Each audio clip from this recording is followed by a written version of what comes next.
বাংলাদেশের আইন শৃঙ্খলা বোধ করে এই পর্যায়ে এসেছে যে প্রেস ব্রিফিং মাঝরাতে স্বরাষ্ট্র উপদেষ্টাকে করতে হয়েছে এবং বলতে হয়েছে যে আজকে থেকে একদম রাতারাতি চেঞ্জ হয়ে যাবে। রাতারাতি চেঞ্জ তো আমরা দেখেছি, সাজেক পড়েছে, বিমান ঘাঁটিতে হামলা হয়েছে, বিএনপির একজন নেতা মারা গেছেন। সবচেয়ে লক্ষণীয় যেটা সেটা হচ্ছে নারীর প্রতি সহিংসতা এবং 72 ঘন্টায় 65টা রেপ হয়েছে, যার মধ্যে সমাজের সব শ্রেণীর নারীরা আছেন। নিম্ন আয়ের নারী আছেন, শিক্ষার্থী আছেন, ছোট বাচ্চা আছে, কারোর ওয়াইফ আছেন। তো এগুলা কেন?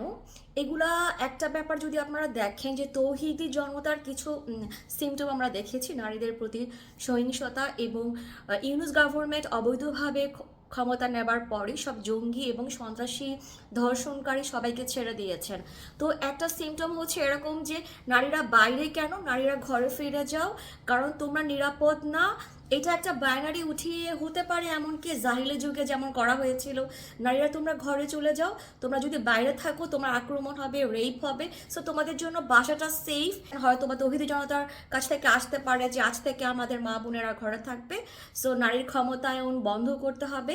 এটা একটা মেটিকুলাসের প্ল্যান মনে হতে আমার কাছে মনে হচ্ছে, আমি জানি না কি হয় আসলে। তো যারা ছাত্রীরা আন্দোলন করছেন ধর্ষণকারী শাস্তির বিরুদ্ধে, আপনারা আশা করি জানতে চাবেন যে কেন আপনারা ভিকটিম আপনাদের নতুন স্বাধীন দেশে। সবাইকে ধন্যবাদ। Be safe.